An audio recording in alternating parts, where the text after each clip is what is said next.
Good afternoon, everyone. For those I haven't met, I'm Dr. Brad Roberts, the Director of the Center for Global Security Research, and it's my pleasure to welcome you to today's session on the future of European security with Dr. James Goldgeier. Before introducing Dr. Goldgeier, let me make a few words just briefly to introduce the subject. The future of European security, of course, has for the first time in a long time, attracted the attention of a lot of Americans, in part because President Putin has compelled us to revisit our vision of what Europe should become over time, because he's deeply opposed to the vision he thinks the West holds. Famously, or perhaps infamously, in his speech in March of 2014, in which he announced his military support for the annexation of Crimea, he gave a stiff indictment of the European security order. He said, let's recognize it for what it is, he said, a strategy of encirclement and containment aimed at preventing Russia from achieving its rightful place in a multipolar order. He deemed it unjust and unstable, and has said about had already by then set off on a course of trying to remake the European security order in an image preferable to him. And this question of the future of the European security order is, of course, at the heart of the strategy he's pressing in Ukraine today. And it raises a basic and fundamental question. Can the West and Russia find a new European security framework that would be satisfactory to all parties? Or is the current clash likely to continue for the foreseeable future? And this is the question that Dr. James Goldgeier is going to help us think through today and answer. Jim is a professor of international relations and former dean of the School of International Service at American University in Washington, D.C. He is currently a visiting fellow across the Bay at Stanford University Center for International Security and Cooperation. Dr. Goldgeier has wide experience in the think tank community. He also has an appointment as a visiting fellow at the Brookings Institution, but he's been a fellow at the Council on Foreign Relations, the Woodrow Wilson Center, the German Marshall Fund, the Library of Congress, and something that ought to be close to our hearts in particular, he was at Hoover Institution as the Edward Teller chairholder, a chair that presumably transited Jim from Livermore over to Hoover. But he's also spent some time in government service. He did a tour as director for Europe and Eurasian security affairs on the staff of the National Security Council. And interestingly, he serves as chair of the State Department's Historical Advisory Committee. He is the latest in a long string of speakers we've had who grew up on the West Coast and transited to well, I don't know that you grew up on the West Coast. I know you were educated on the West Coast. Although a bachelor's in government from Harvard, a master's and a PhD in political science from the University of California, Berkeley. So we're pleased to welcome you back to the Bay Area and are grateful for this opportunity and wish that a COVID-free world will soon return so that we're able to collaborate a little bit in a face-to-face way while you're still here. Without further ado, let me turn it over to you for opening remarks, and then we'll open it up for Q&A. Thanks so much for making the time to do this. Over to you. Great. Thank you so much, Brad. What a great opportunity for me. I look forward to thoughts that folks have, and really do hope that we can get together in person before too long. But happy that we were able to do it in this format now. So I did promise the future of European security. I do want to do three things, however, and the first is to talk a little bit about how we got here. Because I think the U.S. approach to European security after the end of the Cold War was hugely successful in many ways that seem to have been forgotten recently. But there's no question that two large gaps were left. One, we just never really created a situation that Russia would be satisfied with. And the other was an inability to address the insecurities of countries that fall between NATO and Russia. Second thing I want to do is say where we are now in the negotiations of over European security. And although I haven't seen much in the way of details from President Macron's visit with President Putin today, and I know that Chancellor Scholz is visiting with President Biden today in Washington. And then finally, I will talk about the prospects going forward. And my bottom line is that there are negotiations that are possible on arms control and other issues. But there is not going to be some kind of new institution that supersedes the key institutions that we have in Europe, namely NATO and the OSCE. And, and the fact that we won't have some kind of new institution may mean that the negotiations that are possible may not be enough to change the dynamic of Russian intentions with respect to bullying, dominating, and undermining Ukraine, and potentially carrying out further military aggression there. So let me start with that, how we got here, because I think it is important, especially given that so much of this seems to have been forgotten recently. But there was a vision. It was put forward by George H.W. Bush in May of 1989 in West Germany, a vision of a Europe whole and free. That notion, whole and free, evolved in the Clinton years to the idea of a Europe whole, free, and at peace. And it had several elements to it. One was to find a way to bring peace and security to the Central and Eastern Europeans, first by tying them to NATO through Partnership for Peace, and then putting them on a path to NATO membership, and also US support for their membership in the European Union. Second was to try to reassure Russia that the West meant no harm and was trying to help Moscow build a market democracy that was anchored in the West. So this involved a huge number of efforts in this reassurance policy. There was provision of political and economic advisors and assistants. A lot of Western advisors went to Russia, invited by the Russian government. A lot of assistance flowed to Russia. The US withdrew large numbers of troops from Europe. Russia was included in the Partnership for Peace, and then there was signed in 1997, the NATO-Russia Founding Act. And Russia was included in the Bosnia Implementation Force after the Dayton Peace Accords were signed in 1995. And then there were a variety of arms control agreements that were signed at the very end of the Cold War. So anchor Central and Eastern Europe, reassure Russia. Another component of Europol free and at peace was to end the killings in the Balkans, first through the Dayton Accords in 1995, and then putting a stop to Serbian actions against Kosovar Albanians. And I would argue there was also another element that's often overlooked, but it's just worth mentioning, and that was the effort to build a strategic partnership with Turkey as a country that the West hoped would serve as a model. A democratic, secular Islamic country that could serve as a model for the broader Middle East. And a decade later, just as Vladimir Putin was coming to power in Russia, policy looked pretty successful.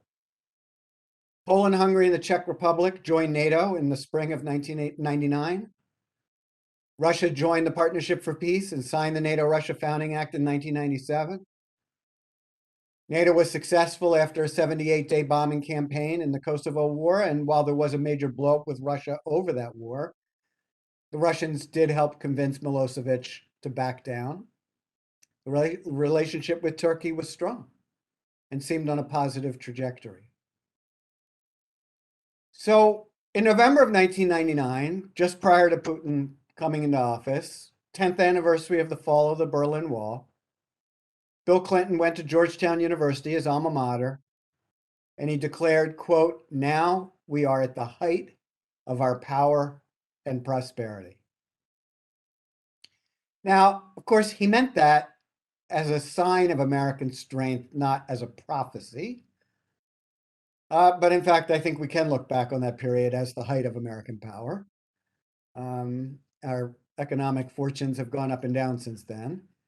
But there was a sense that that decade and that effort had been going pretty well.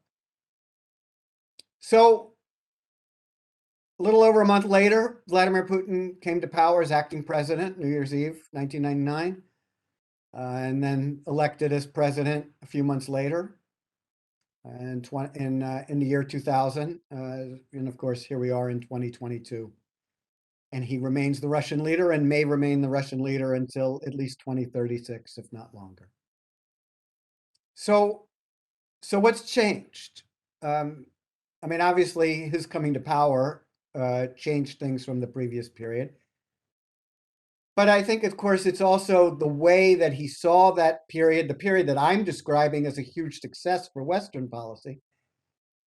He might also argue it was a huge success for Western policy, but he doesn't feel very good about it. He saw that entire decade as a humiliation of Russia.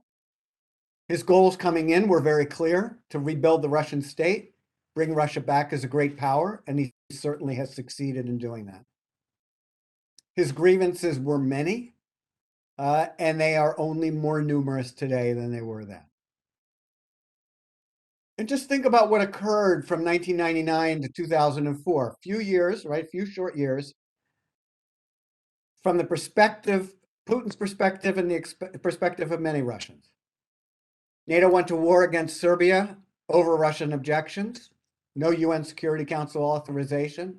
Russian veto was irrelevant. NATO brought in former Warsaw Pact members into NATO, including, between 1999 and 2000, and then the second round in 2004. That second round included 3 former Soviet republics, Estonia, Latvia, Lithuania. George W. Bush walked away from the anti-ballistic missile treaty. And 2003, of course, the war against Iraq, again, without UN Security Council authorization. And so you have, within a very short period of time, 2 major wars, Russian objection, and no UN Security Council authorization. Huge concerns to the Russians. And then you had color revolutions, including in Ukraine and Georgia, that Putin saw as fomented by the West. He doesn't seem to believe that these come organically out of from within these countries. And interesting to note that in the statement put out by Putin and Xi Jinping from their meeting a few days ago, there was explicit reference to color revolutions in that document. So by 2007, when he gave his famous speech at the Munich Security Conference decrying American hegemony and saying that no country had the right to tell everyone else what to do, his grievances were very clear for all to see, and they remain so to this day. Now, there's been a lot of discussion, of course, about NATO enlargement, in part because the Russians have put that on the table since mid-December. And I think it's worth noting that NATO enlargement was not a single policy. There were different moments in time where different things were done. I mentioned the 2 early rounds, the 99 when 3 came in, and then another 7 in 2004, the so-called Big Bang. And there are a lot of people who would argue, myself included, that while the Russians didn't love what occurred, they accommodated themselves to it. But I would argue, and of course I'm not alone in this, the big breaking point was the 2008 Bucharest NATO Summit Declaration. It stated flat out that Ukraine and Georgia will become members of NATO. Now, this was a terrible decision. I wrote at the time that it was a terrible decision, the worst of all possible worlds. It resulted from a compromise that was forged among the US and its major allies Because what happened was the United States wanted to put Ukraine and Georgia formally onto membership action plans that would have put them on a formal path to membership. The French and Germans said no way. And basically, the compromise that was reached, which was, okay, we're not going to give these countries membership action plans. We'll just say that they're going to become members of NATO. Well, it gave them a promise, but no path. And Putin has been able to use that for his purposes ever since. And this lies at the root of the public demands put forward by Moscow. So in mid-December, the Russians put out public demands of both the United States and NATO. The proposed treaty with the United States, a draft treaty containing 8 articles, many of which call for tight restrictions on US and NATO political and military activities. There's a call for an end to the eastward expansion of NATO, and specifically the denial of future membership to ex-Soviet states such as Ukraine. And this was reiterated by Putin and Xi in their meeting last week. And also called on the United States to not establish bases or cooperate militarily with former Soviet states.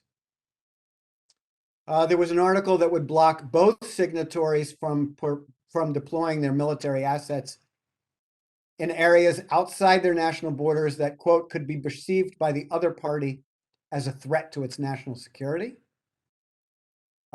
Heavy bombers and surface warships of any type shall refrain from deployments outside the party's national airspace or territorial waters to areas where they could strike the other's territory. There's a call for the parties to keep their deployments of intermediate and short-range ground-launched missiles to their own territories, only in areas where they could not strike the other's territory. Of course, you know, U.S. deployment of short-range, intermediate-range missiles to their territory, Russian deployments on its territory has very different implications for Europe, but that, of course, has been noticed. And then there's an article that would block the parties from deploying nuclear weapons outside their respective territories. Again, this would have a bigger impact on US-European relations. And it would require related nuclear weapons infrastructure to be dismantled in third-party countries. All right, and then there was this proposed agreement with NATO member states. One of the articles would effectively cut a dividing line between NATO's Western and Eastern members. It would ban NATO countries that were members of the alliance as of 1997. In other words, before the post-Cold War enlargement. It would ban those countries from deploying military assets to any of the other states of Europe, in addition to what those members had deployed by 1997. Such deployments could only take place in, quote, exceptional cases and with Russia's consent. So essentially, the Russians are calling on the West to vacate the territory of the new members that have been added since 1999. Article not to station requires the parties not to station intermediate and short-range ground-launched missiles in areas that could strike the other parties. Also, an article restricting NATO from any further enlargement, including Ukraine, and an article that would ban NATO members from conducting any military activity in Ukraine, as well as in other Eastern European states and those in the South Caucasus and Central Asia. So the United States has responded in a variety of ways to these demands. It did create an opportunity for talks in a variety of formats: US-Russia, NATO-Russia, and the OSCE. The US-Russia dialogue is the only one that matters to the Russians. This is what they want. This is what they've wanted all along, a US-Russia dialogue. In an ideal world, from their perspective, the two countries, the US and Russia, would sit down and decide on the future of Europe. This they can't get, but they have gotten that channel going in high gear. They've got it going at the presidential level, at the level of the Secretary of State, a Deputy Secretary of State. So, you know, I think they've achieved quite a bit in getting those going. And the US and NATO have provided written responses to the Russian public demands. trying as best they can, as they've been doing in their talks, to focus on European security issues the West wants to discuss. The West is happy to discuss renewed arms control, happy to discuss the size and scale of military exercises and missile deployments. Basically, you have the United States wanting to return to a conversation that looks like the European security conversation that was devised between 1975 and 1990. The Helsinki Final Act, the Intermediate Range Nuclear Forces Treaty, the INF Treaty, the Conventional Armed Forces in Europe Treaty, the CFE Treaty, the Vienna documents, all of these things that were put together between 1975 and 1990 would be revived, although this time without recognizing a Russian sphere of influence, which I would argue those earlier documents did, even though they had language to the contrary that the U.S. would like to go back to, including, no change of borders by force and countries having the right to choose their own security frameworks, their own alliances. The U.S. is seeking acknowledgement from Russia that all countries in the region have legitimate security concerns, and that includes Ukraine. The U.S. accepts that Russia has security needs, but it wants Russia to accept that so does Ukraine, Estonia, Poland, and others. What can't Russia get? Russia cannot get NATO to formally close its open door. Article 10 of the NATO Treaty, the 1949 Treaty, opens NATO's door to any European country that can further the principles of the alliance and contribute to alliance security. And NATO is not going to formally close the door on that 1949 language. And it's not going to move back to its pre-1997 posture. My Brookings and Stanford colleague, Steve Pfeiffer, former ambassador to Ukraine, argues that, you're basically looking for language that reflects a not now, but not never approach, right? I mean, it's not going to, Ukraine isn't coming into NATO, certainly not anytime in the foreseeable future. But NATO's reluctant, NATO's not going to say it can never come in. So given that it's not now, but not never, given this situation, it would seem that language could be found diplomatically to resolve that. And presumably that is what they're working on. But it's not clear that that's good enough. What else can't Russia get? Russia is not going to get Western acceptance that it can do whatever it wants in Ukraine, including installing a new government. And I think that's the real question. If what Putin really wants out of this crisis is a new government in Ukraine, then there isn't really much chance of a diplomatic resolution.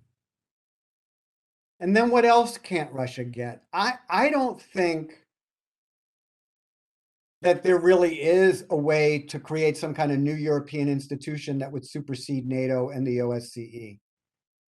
NATO, of course, NATO is anathema to Russia, even though there are these prior agreements and there's the hope that diplomacy will be renewed between NATO and Russia.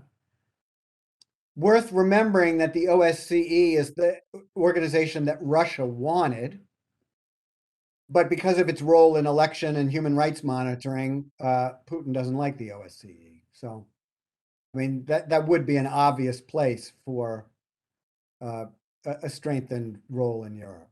I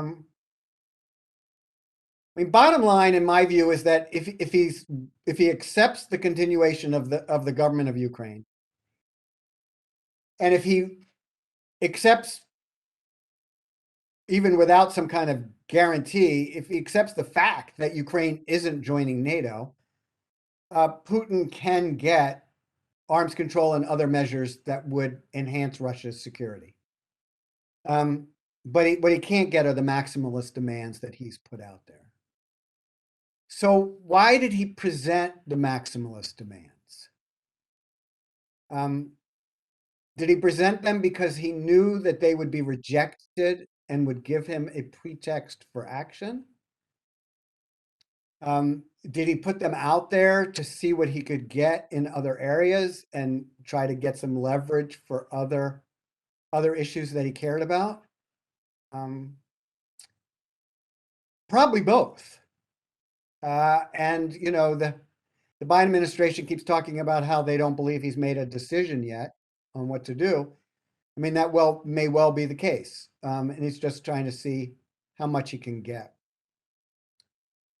I think the challenge for the West right now is that even in a best case scenario, he turns the heat down, negotiates on the issues the West is putting forward. And so we get agreements for you know, we get some new arms control agreements. We get some agreements on the stationing of military forces. We get some agreements on the size and scale of military exercises. I think those are all things that the West would be happy to negotiate about, and that would presumably provide some measure of greater security for the Russians. So I think all those things are possible. But even in the best case scenario, where the troops and forces stand down, and all these battle groups that he's brought from the Far East to the West, you know, that they don't all stay there, and that there is a set of negotiations with the West on these arms control and other confidence building measures. Even in that best case scenario, he can turn the heat up anytime.